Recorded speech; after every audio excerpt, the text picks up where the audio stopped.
जय शिवराय भावांनो, आज शपथ मानलं राव तुम्हाला. खरंच जातीवंत मराठी आहात तुम्ही. तुमचे पाय धुवून प्यायला पाहिजे. पाटीलकी, देशमुखी, गावकी, रावकी, भावकी सगळं सोडून जातीसाठी एक झालात. माझ्या भावांनो, तुम्ही खरंच छावे आहात. अभिमान वाटतो मला तुमच्याकडे पाहून. मी मराठा जातीत जन्म घेतला. राजधानीच्या कानाकोपऱ्यात नाद गुंजतोय वारंवार. मराठ्यांचा समुद्र आला मुंबईत, आता नाही माघार. छत्रपती शिवाजी महाराज, धर्मवीर छत्रपती संभाजी महाराज यांच्या रक्ताचं, त्यांच्या विचारांचं आपण माणसं आहोत. एखादी विषय कधी हातात घेतला ना, तो तोडीस कसा न्यायचा. कधी लढाईच्या जीवावर, कधी बुद्धीच्या जीवावर, कधी वेगवेगळ्या डावपेचानं, तर कधी कधी गनिमी काव्यानं. मार्ग कोणता पण असू द्यात, गुलाल मात्र आपण निश्चित उधळतो, हा आपला इतिहास आहे. आज आपण आंदोलनाच्या निर्णायक टप्प्यावर आहोत.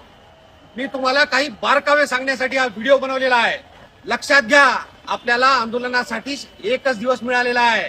आंदोलन आझाद मैदानात आहे. वरून पाऊस सुरू आहे, खाली चिखल आहे, आजूबाजूचे चहा नाश्त्याचे हॉटेल बंद आहे. हॉटेल बंद ठेवण्याच्या त्यांना सक्त सूचना आहे. आजूबाजूला मुतारी नाही, बाथरूम नाही, कसली सोय नाही. लक्षात येतंय का काही? या अडचणी जाणून बुजून निर्माण केल्या जात आहे.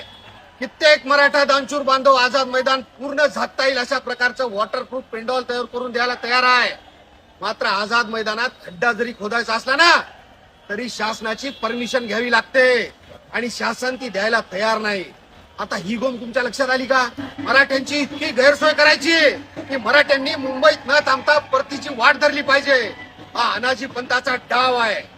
मित्रांनो, आपल्याला मदत करायचं सोडून हा आपल्याला डिवचत आहे. मग आपण या डावाला बळी पडणार का? आपण मनोज दादाला या मायानगरीत एकटे सोडणार का? आपण सगळे जर परत फिरलो तर मनोज दादा सुखरूप घरी पोहोचतील का? आणि मग आपल्या आंदोलनाचं काय? लोक थुकतील आपल्या जातीवर. आणि तुम्ही जर आता साथ सोडली ना, तर नंतर कोण आपल्या लेकरासाठी लढायला तयार होईल का? नाही. आपल्या गरिबांसाठी कोण आवाज उठवेल का? आरक्षणाअभावी आपल्या लेकराची राख रांगोळी होईल.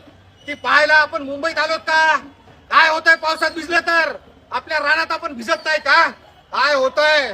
झोपाय जागा नसली तर वारीत आपण रस्त्यावर, मंदिरात, बस स्टँडवर, रेल्वे स्टँडवर झोपत नाही का? नदीच्या कडेला आपण आंघोळ करत नाही का? नैसर्गिक विधी आपल्या बापदाद्यानं सर्वांना काय बाथरूमच होत्या का? प्रत्येक परिस्थितीत माणूस जगतोच मित्रांनो. फक्त प्रचंड इच्छाशक्ती पाहिजे. अरे लाख वारा, वादळ, पाऊस, पूर, नदी, सुनामी, भूकंप काय झालं तरी मुंबई सोडायची नाही म्हणजे नाही. कारण राजांचं शिलेदार आपण. आम्ही